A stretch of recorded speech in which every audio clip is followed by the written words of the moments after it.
Então, como a gente explica as pessoas que não conheceram a Jesus, não tiveram o acesso de conhecer a Cristo para poder aceitá-lo? Todas essas pessoas foram perdidas por não terem esse acesso de conhecer a Jesus, de não terem sido alcançadas com a pregação do Evangelho? Eu entendo que alguns irmãos pensem que, como a pessoa não conheceu Jesus, então há meio que uma folga nesse sentido para que essa pessoa seja salva de alguma forma. Mas a ignorância não salva. A ignorância não salva. Uma pessoa pode ser sincera o quanto for. E se ela estiver enganada, ela está sinceramente enganada. E ela vai sinceramente para o inferno. Porque a sinceridade não salva e a ignorância não salva. Porque se a ignorância salvasse, Fábio, era mais fácil Jesus ter chamado os 12 e ter dito assim, não conta para ninguém. Porque se ninguém souber, eles serão inocentes. Porque se eles não sabem, eles são ignorantes, então eu vou ter que salvá-los por causa da ignorância. Mas Jesus não disse isso. Jesus disse, sai e conta para todo mundo esse evangelho. Ou seja, isso aí está na conta da igreja, isso é problema nosso. Alguém morreu sem ouvir falar de Jesus, isso é um problema nosso. A igreja tem que assumir essa fatura. Esse boleto é pesado e a igreja tem que assumir. Porque o nosso chamado é para os confins da terra. E nossa ordem, a ordem que nós recebemos do nosso general, é pregar o evangelho a toda criatura. Agora, depois que eu li o Dr. Don Richardson no Fator Melquisedeque, não sei se você já leu. Esse ainda não. Esse livro redefiniu no mundo como a igreja enxerga povos não alcançados, vale a pena. Aí eu entendo que haverá como é que eu vou dizer? Jesus disse assim, para quem mais é dado, mais é cobrado. Né? No juízo, mais será cobrado. Ou seja, há uma diferença então nesse juízo sobre isso é um fato. Parece que cada um será julgado conforme a quantidade de revelação que recebeu sobre Deus. Entende? Então, pode ser que Deus salve alguém que essa pessoa não se batizou nas águas? Sim, porque o ladrão na cruz não se batizou. Pode ser que essa pessoa não tenha conhecimento sobre trindade? Sim, porque não tem que ter um diploma teológico para ser salvo. Você não entra no céu passando numa prova, tipo no Enem, você tem que tirar 7, senão você não entra. Não é isso. Mas parece que cada um vai ser julgado baseado na quantidade de revelação que recebeu. E a igreja coopera com Deus, levando esse evangelho a toda criatura. Mas aí fica complicado se é só em Jesus que há a salvação, se é só aceitando a graça através do sacrifício de Jesus lá na cruz. Nós compreendermos, por exemplo, hoje no mundo nós temos os países na janela 10x40 e pode ser que há muitas pessoas, na época eu tinha feito uma pesquisa, havia 2 bilhões de pessoas no mundo que não tinham ouvido ainda sobre Jesus. Essas pessoas que não ouviram sobre Jesus e morreram, Deus as julgará e as condenará pelo fato delas não terem aceitado a Jesus? O céu tem uma porta só. E Jesus Cristo disse, eu sou a porta. Entende?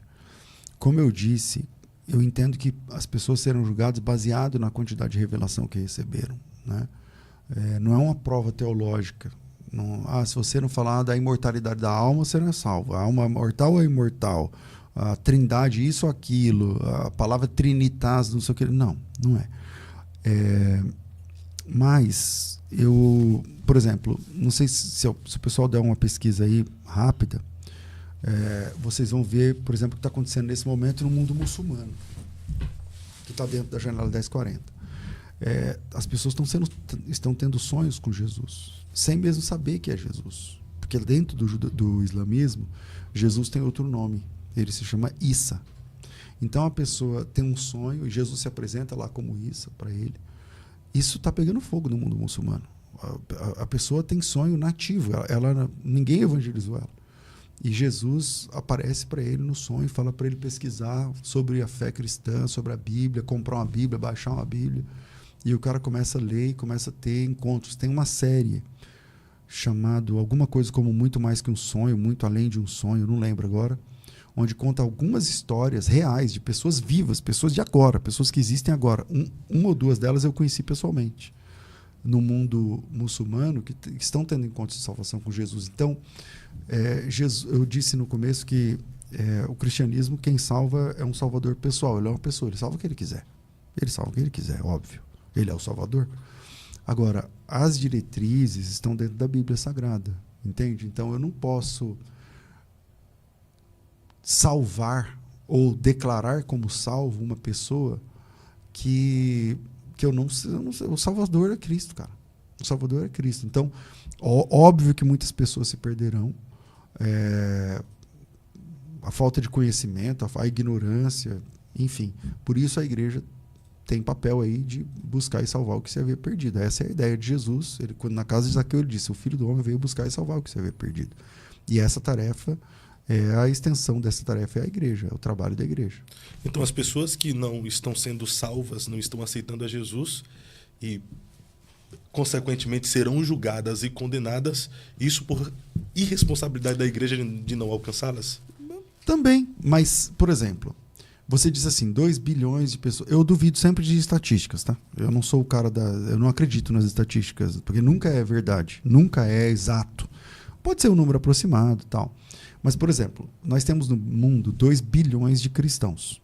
Aí entra dentro desses cristãos aí, católico, evangélico, protestante, seitas, adventista, EJ, espírita, porque eles se declaram cristãos. Sim.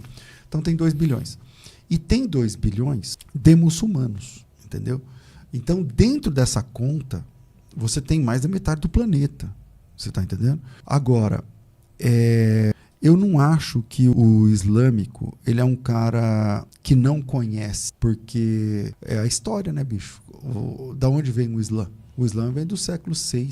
O Islã é produto do judaísmo e do cristianismo, no sentido de que o Mohammed, o Maomé, a gente chama aqui no Brasil Maomé, né?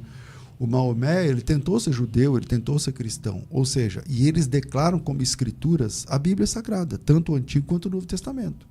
Então, nesse momento, esses 2 bilhões aí são indesculpáveis, porque se eles têm a Bíblia, ou pelo menos a menção da Bíblia nas escrituras que eles julgam ser corretas, agora eles que lutem para conhecer a história verdadeira, entende?